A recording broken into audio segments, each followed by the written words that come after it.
मेरे कमरे से रोज मेरी एक लिपस्टिक गायब हो जाती। मैं बड़ी परेशान थी क्योंकि हमारे घर में तो कोई औरत भी नहीं थी, सिर्फ मेरे पति और ससुर थे। ना ही किसी का आना जाना था। एक दिन रात को मैं पेट के दर्द की वजह से उठी तो मुझे ससुर के कमरे में रोशनी जलती नजर आई, और जैसे ही ससुर के कमरे में झांकी तो जान निकल गई। मेरा नाम नैना है और हम लोग एक छोटे से घराने से संबंध रखते हैं। मेरे छोटे भाई की पैदाइश के वक्त मेरी माँ की मृत्यु हो गई थी, तो हमारी सारी जिम्मेदारी मेरे बाबा पर आ गई थी। अपनी जान के साथ साथ हमारी जिम्मेदारी उठाना उनके लिए काफ़ी मुश्किल होता जा रहा था, इसलिए उन्होंने हमारे लिए एक नौकरानी रख ली। वैसे तो उन्हें खानदान वालों ने बहुत ज़्यादा कहा था कि तुम दूसरी शादी कर लो, लेकिन मेरे बाबा ने हम लोगों की खातिर दूसरी शादी नहीं की। जब हम लोग बड़े हुए तो उन्होंने हमें थोड़ा सा पढ़ाया और फिर हमारी शादी के बारे में सोचने लगे। उन्होंने हमारी शादी भी एक ऐसे खानदान में करवाई जहां हमें ज़्यादा जिम्मेदारियों का बोझ ना उठाना पड़े। मेरी जहां शादी करवाई उस फैमिली के अंदर एक मेरा पति और ससुर ही रहते थे। बस मुझे इन्हीं लोगों की जिम्मेदारी संभालनी पड़ती थी।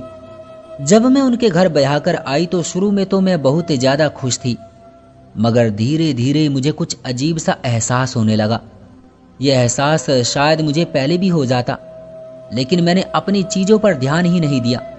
मगर जब ध्यान दिया तो मुझे ऐसा महसूस होने लगा जैसे इस घर के अंदर बहुत बड़ी गड़बड़ है, क्योंकि मुझे सजने संवरने का बहुत तो शौक था और मेरे पति भी यही कहते थे कि मेरे लिए सज धज कर रहा करो, तो मेरा ध्यान ज़्यादा मेकअप की तरफ रहता था।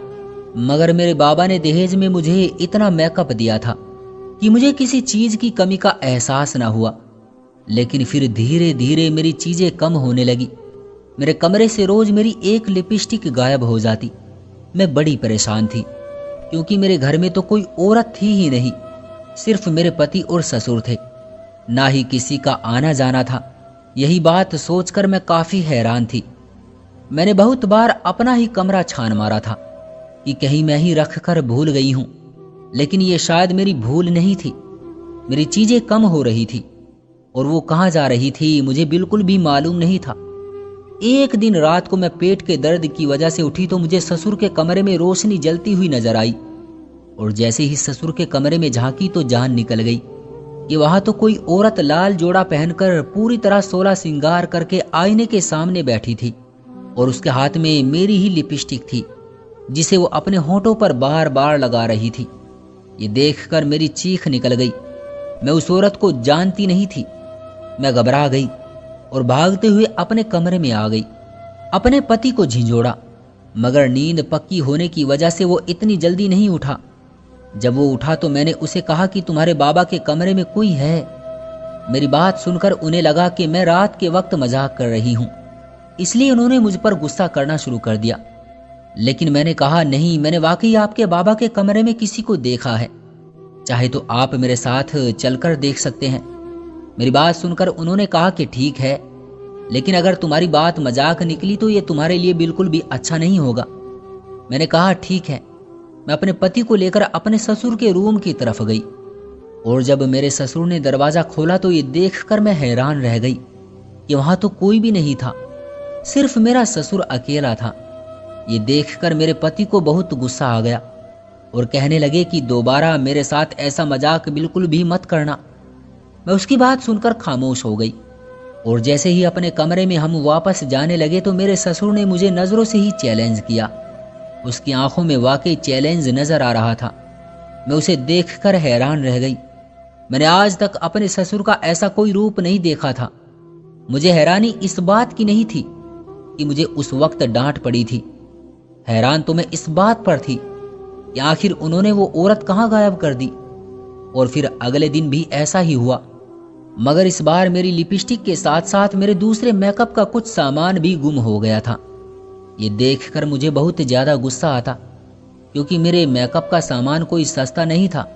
कुछ इसी वजह से भी गुस्सा ज़्यादा आया था कि जब कल रात अपने पति से सुनने को मिला था, फिर अचानक मेरे दिमाग में एक तरकीब आई। मैंने अपने सारे मेकअप का सामान उठा लिया और ऐसी जगह पर छुपा दिया जहां किसी की सोच भी नहीं जाती थी, और मैं खुद अपने पति के साथ खाना खाने के लिए बाहर चली गई। तो घर पर सिर्फ मेरे ससुर मौजूद थे। लेकिन जब हम खाना खाकर वापस आए तो मेरे पूरे कमरे का तहस नहस हो गया था, जिसे देखकर मेरे पति को बहुत गुस्सा आया और वो कहने लगे कि ये सब किसने किया है। मैंने कहा कि मुझसे क्या पूछ रहे हैं, ये सब कुछ किसने किया है। जब हम दोनों घर से बाहर गए थे तो ये सब कुछ बिल्कुल ठीक ठाक था। घर पर सिर्फ ससुर जी ही थे। आप जाकर उनसे पूछ ले, उन्हें जरूर मालूम होगा। मेरी बात सुनते ही मेरे पति अपने बाबा के पास गए तो मेरा ससुर बड़ा मासूम बनकर ये कहने लगा, मुझे नहीं मालूम आखिर ये सब किसने किया, मैं तो सो गया था। मुझे ऐसा लग रहा था जैसे घर में कोई और घुस गया है। उनकी ये बात सुनकर मेरे पति परेशान हो गए। घर के जेवर और पैसों की तलाशी लेने लगे, कहीं हमारे घर में सचमुच चोरी ना हो गई हो। लेकिन सब कुछ सही सलामत देखकर हम लोगों ने सुख का सांस लिया। लेकिन मेरे ससुर ने जब दोबारा मुझे चैलेंज भरी नजरों से देखा तो मैं हैरान रह गई। मैंने अपने कमरे में आकर देखा तो मेरे मेकअप का सामान वहीं पर था जहां मैंने छुपा कर रखा था। इसका मतलब साफ था कि मेरे कमरे में इतनी तहस नहस सिर्फ मेकअप को ढूंढने के लिए की गई थी। अगले दिन मेरे पति की छुट्टी थी और वो सारा दिन घर में सोता रहता था। जिस दिन वो सारा दिन घर में सोता तो फिर वो रात के वक्त दोस्तों के साथ चला जाता या फिर घर में ही गपशप करता रहता था।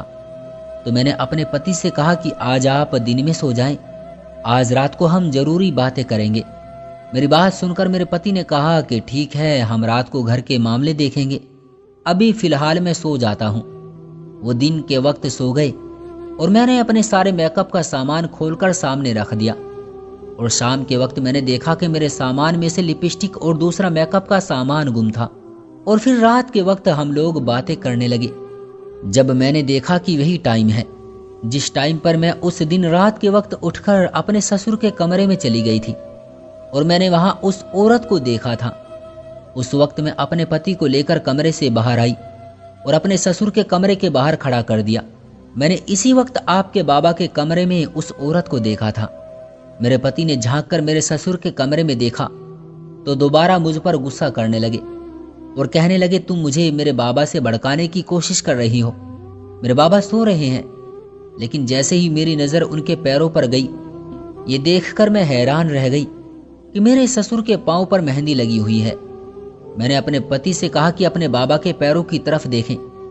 उसने देखा कि उनके बाबा के पैरों पर मेहंदी लगी हुई थी तो वो और ज्यादा गुस्सा करने लगे और कहने लगे कि मेरे बाबा के पांव पर जख्म थे, इसी वजह से उन्होंने मेहंदी लगा ली ताकि पांव को ठंडक मिले। ये सुनकर मुझे बहुत ज्यादा गुस्सा आ रहा था और मैंने कहा कि आपके बाबा के कमरे में कोई औरत है। मेरे और मेरे पति के बीच बहुत बड़ा झगड़ा हुआ और मैंने कहा कि मैं किसी और कमरे में रहने के लिए जा रही हूँ और अपना सामान भी लेकर जा रही हूँ। मैंने कोई फालतू सामान नहीं लिया, बस अपने मेकअप का सामान उठाकर दूसरे कमरे में चली गई। अगले दिन रात के वक्त मेरा पति भागता हुआ मेरे कमरे में आया। उसकी हालत भी बिल्कुल वैसी ही हो रही थी जैसे मेरी उस रात अपने ससुर के कमरे में किसी औरत को देखकर हुई थी। मैंने अपने पति से पूछा कि क्या आपने भी अपने बाबा के कमरे में किसी औरत को देखा है? तो वो कहने लगे कि नहीं, मैंने किसी औरत को नहीं देखा, बल्कि मैंने जिसको देखा है, अगर तुम वाकई में उसको देख लोगी तो तुम्हारे पैरों तले से जमीन निकल जाएगी। उनकी बात सुनकर मैं बहुत हैरान रह गई। भला वो किस इंसान की बात कर रहे थे? मैंने कहा, ठीक है, मेरे साथ चले, मैं भी देखूं आखिर आप किसकी बात कर रहे हैं। जब हम दोनों अपने ससुर के कमरे के सामने जाकर रुके तो मेरी जान निकल गई। उस औरत ने जब अपना चेहरा हम लोगों की तरफ मोड़ा तो मैंने देखा कि वो कोई और नहीं बल्कि मेरा अपना ससुर ही था। उससे पहले कि मेरी चीख निकलती, मेरे पति ने मेरे मुंह पर हाथ रख दिया और कहने लगे, चीखने की जरूरत नहीं है और ना ही डरने की जरूरत है। मैं तो बस इसलिए डर गया था कि मैंने अपने बाबा का ये रूप सालों बाद दोबारा देखा था। मैंने कहा, क्या तुम्हें मालूम है कि तुम्हारे बाबा ये काम करते हैं?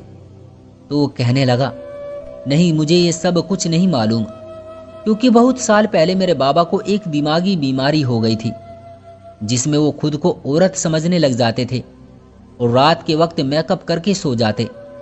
फिर जब उनकी बीमारी बढ़ती गई तो ये दिन के वक्त भी खुद को औरत ही समझते थे। मगर हम लोगों ने अपने बाबा का इलाज करवाया था तो वो ठीक हो गए थे, लेकिन लगता है कि ये बीमारी इन्हें अब दोबारा हो गई है। तो मैंने कहा, अगर वाकई में आपके बाबा को कोई बीमारी है तो सुबह ही उन्हें इलाज के लिए अस्पताल ले जाएं। तो उन्होंने कहा कि मुझे नहीं मालूम था, लेकिन अब मुझे इनकी बीमारी के बारे में मालूम हो गया है, तो मैं उनका इलाज करवाने के लिए कोई बंदोबस्त करता हूँ। उनकी बात सुनकर मुझे सुकून मिल गया, वरना मुझे तो लग रहा था कि ससुर जी के साथ कोई गैर औरत या फिर कोई चोर है। तो दोस्तों, ये थी हमारी आज की कहानी। आपका क्या कहना है इस कहानी के बारे में? कमेंट करके हमें ज़रूर बताएं। वीडियो को लाइक कर दीजिए और चैनल को सब्सक्राइब करके साथ में घंटी को दबाकर ऑल पर सेट कर लीजिए, ताकि आने वाली वीडियो आपको तुरंत मिले। मुझे दीजिए अगली वीडियो तक इजाज़त। तब तक के लिए धन्यवाद।